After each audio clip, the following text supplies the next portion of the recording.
Hello, my name is Gus, but you can call me BATGUS. And today we continue our Batman the Animated Series commentary here in this channel. If you don't know, we have a playlist here in the channel with all the episodes commentaries so far. And today's episode is going to be Mad as a Hatter. As you supposed, the introduction of the Mad Hatter into this animation. So let's go without wasting time. I'm gonna do a countdown if you want to watch the episode together in your DVD box set or your Blu-ray box set or streaming service with Batman the Animated Series, alright? So let's go in 3, 2, 1, go! The Warner Bros. Logo is on the screen. And like I said, this is the introduction of the Mad Hatter into the animation. I really like this episode. It's one of those that I really appreciate. And also there is a little bit of nostalgia for this one because of when I was a kid, I had this stickers album of Batman, the Animated Series, that was very dear to me. And it was based on the first season of the show, that is this one that we are watching now. By the way, we have 2 episodes to go to finish the first season, at least the first DVD box set that I have here in my home. This is the considered first season, but it was based on this first season and had some episodes, not all the episodes, but had like 2 pages of a specific episode of the show, especially the ones that are a little more kid-friendly, maybe. I don't know exactly kid-friendly, to be honest, but the ones that are more accessible to kids, right? And this is one of those that had 2 pages just for this episode, Mad as a Hatter, because it has this whole theme of the Alice in Wonderland, right? And that can be accessible for kids. And so the episode starts with Jarvis Tech, our Mad Hatter, making some experiments with his lab rats. And he's using his kind of a hat that controls the mind of other beings, and he's controlling the minds of his rats with this device. Then his love interest in the episode, the secretary Alice, enters and introduces his boss and Bruce Wayne that came to visit the company, right? To talk about his microchips that enhance brain power. And this is the experiments that he was doing before. His boss, that is the woman, the red-haired woman, Dr. Cates, she says that Bruce Wayne is a financier of the projects of their company, so he has to Jarvis Tech has to be a little, kiss his ass in her mind, right? But since he's not at all enthusiastic about this, she gets really angry with him. And Jarvis, he really loves the girl Alice because he has a fascination with Alice in the Wonderland, the story itself, right? Alice in the Wonderland. And it's very interesting because the character is based on Mad Hatter of the story. And this is what I like about this character, this idea of taking Batman into this fantasy theme kind of story with elements of Alice in the Wonderland. And in here, the Mad Hatter, he loves Alice and he wants to make her fall in love with him, obviously. And it's obvious that he's going to use this device on her somehow in this episode. But the problem is that she has a boyfriend, right? Or actually a fiance. And this makes the man very hopeless and depressed because he wants her by any means. So he is going to manipulate the situation using his technology to do that. So in a way, he's a very sad character because, he has this platonic love for this girl, and he becomes a villain through this love. So then he listens to a conversation that Alice had a fight with her fiance, and he gets really happy. So he decides that he needs to do something to make a move on her, and he starts to ask himself how he's going to impress her, right? So obviously he's going to use the technology. And then, like a loser, he just shows up in front of her house dressed as the Mad Hatter from the story, which is very bizarre and very creepy. But he decides to take her on a date to make her happy, right? And then we get to see the Batmobile walking the streets of Gotham. And we see Jarvis taking Alice in a date. But the thing is that he is using his mind control technology to make everybody around follow his orders, right? So he had a carriage with a coach now, and then these two thieves approach them on the park. So he easily takes control of them by using his cards with the microchip to control them. So, and then he tells them to jump over the river, and they just do it. So he has a very interesting power, this villain, right? Jarvis. And as a villain, I think this is an interesting thing because he plays with reality in a certain way.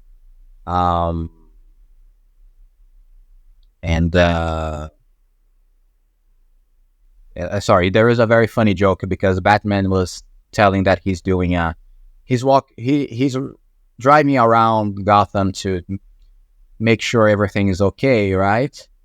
And he tells Alfred that he's going to arrive a little later, and Alfred just says, "So I'll prepare the usual, the breakfast, toast, and bandages." I like this joke, so I just had to talk about it. Then we have this very cool scene because we see the two criminals that Jarvis told to jump in the river, going over the bridge of Gotham, and Batman, he ejects from the Batmobile in a very cool device that makes him fly very high until he reaches the top of the bridge, and he tries to stop these guys. It's a very funny scene because he clumsily tries to stop them from jumping and he pushes them back. But they're so hypnotized that they can't do it. So they end up pushing him off the bridge as well, and he has to open his bat glider to save them, right? So it's a very cool scene. Then anyway, he finds the microchip of the cards on their heads, and then we have the Mad Hatter in a restaurant with Alice, and everybody, all the staff of the restaurant is being controlled by him. So anyway, like I said, this is a very interesting villain, and he can be very dangerous. And like I said, the fascinating thing about the Mad Hatter, not exactly in this episode or in the others, there is this idea that he can play with reality, or he can play with maybe dreams, right? Actually, my mistake. There is one episode, the following episodes in this show with the Mad Hatter is probably one of the most fascinating and the coolest episodes of the show, because it is one of the most mind-bending episodes, one of my favorites in the whole show. So, but we'll get there. So there is this idea that he can play with reality, he can play with visions, illusions, and dreams, and so he can be a very threatening villain and also a very interesting villain in terms of what his abilities are. I think my favorite, I don't know if it is my favorite, but one version that I really like of the Mad Hatter is the whole Arkham Games Mad Hatter. At least I don't remember which game now, if it is Arkham Origins or Arkham Asylum or Arkham City or Arkham Knight. In one of them, there is a whole section with the Mad Hatter that Batman is basically thrown into a whole illusion in his mind that he has to cross a fantasy land that is exactly like Alice in the Wonderland.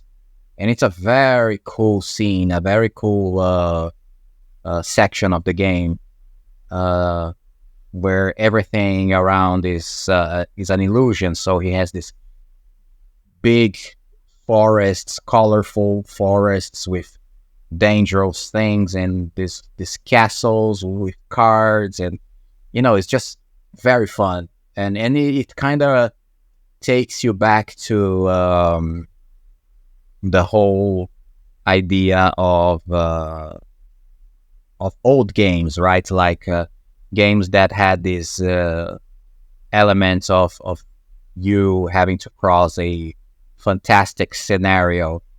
For example, there was a Alice in the Wonderland game in the past that was a kind of a horror game. I don't know if many people remember this, but it was a horror theme game in the universe of Alice in the Wonderland, and it was a very cool game. So it kind of reminds me of that game. But anyway, and also I really love this kind of villains in Batman Rogues Gallery, that they play with reality. So this one is one of those. We have the Scarecrow. We have also in Batman, at least in the comics, he was a Batman villain, but in the animation, he just shows up in the Batman Beyond version of the character, that is the Spellbinder. Spellbinder is a guy who literally plays with reality, and his power is to create illusions, right? So it's a very interesting villain for potential stories with these fantastic universes, and I really love that. And anyway, going back to the episode, we saw that even though Jarvis took Alice in this big date,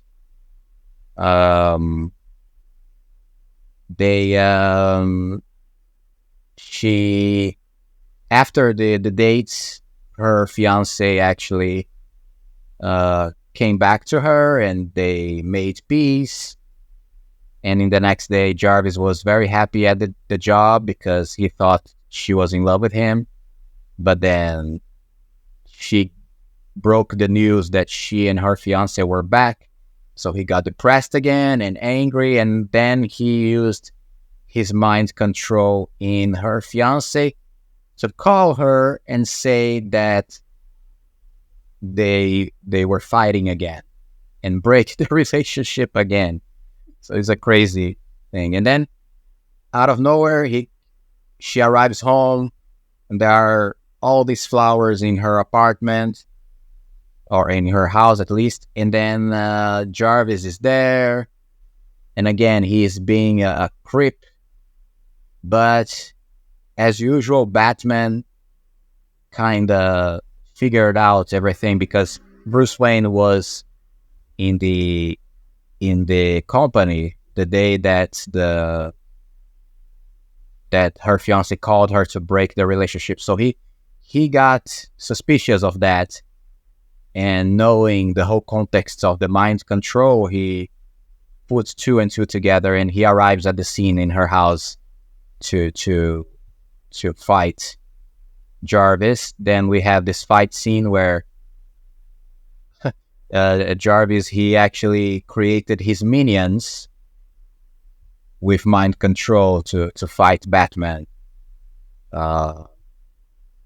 And Batman fights these goons that are being controlled by him, and then he uses his car to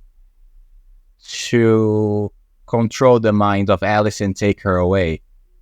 And so now he sort of became this aggressive aggressive lover that doesn't really care about the consequences. Anyway, this is a fun episode because of this. It takes Batman to a more fantastical adventure, as we saw in the last episode's Appointments in the Crime Alley. That was a very realistic and grounded story, and more social. There was a social discussion right there. And here we jump straight to Fantasyland. So I love this about this show. That's what I love so much.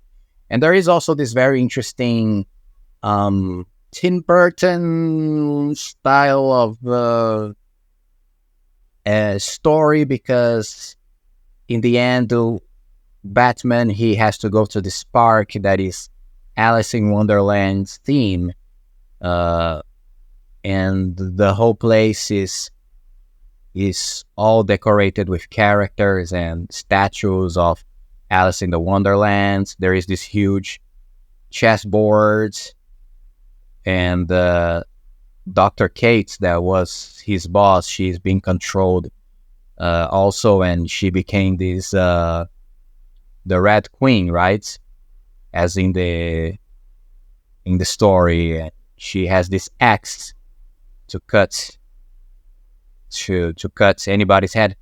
And so Batman again is fighting the minions in the park, because all of them dressed as a character or as an animal of the forest. And the whole thing is very Tim Burton like, because the design of the park and the statues and the chess boards and the characters is all very cartoony and bizarre, kind of dark. So yeah, Mad Hatter would be a good character to be in a Tim Burton movie, Batman movie, right? Because Tim Burton actually made a Alice in Wonderland movie, a terrible movie, by the way, in my opinion. But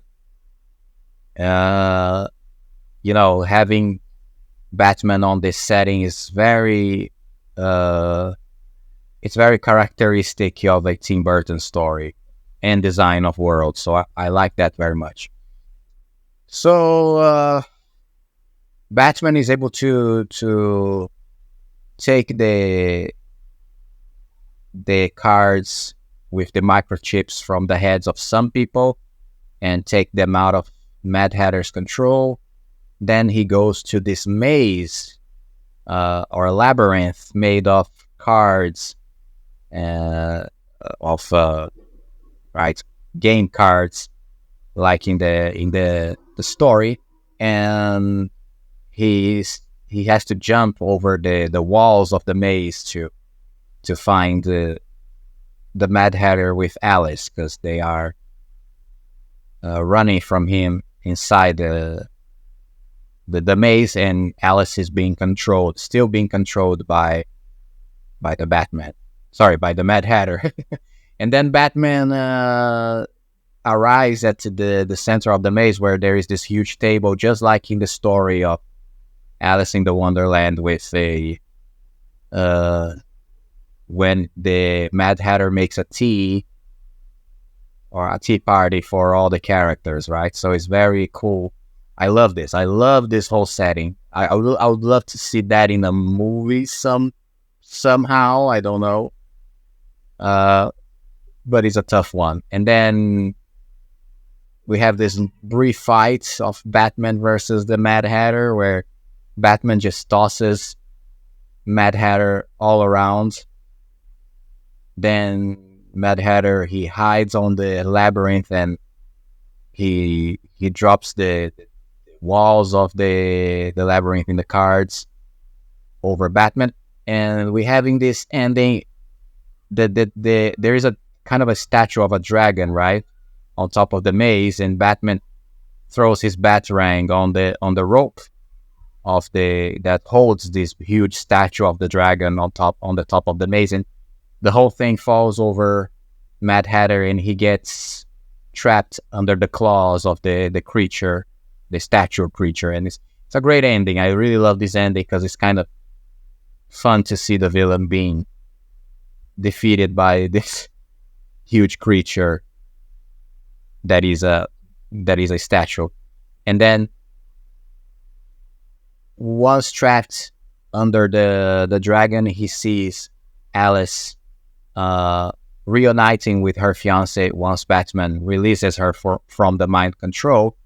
And there is this very sad scene. I think it's sad, but he was a prick. But anyway, it's sad because he sees that he was twisted all along, and she doesn't want to look at him anymore. So that's a very sad for him. But anyway, like I said, he was a prick. And this is it. This was the episode. I really like this one. If you like these commentaries, please leave a like and continue to watch our playlist of Batman, the animated series, commentaries of the episodes, all right? Thank you so much. Don't forget to leave a like in this video and subscribe to the channel for more Bat content and DC content in the future. See you in the next Bat video, and bye-bye.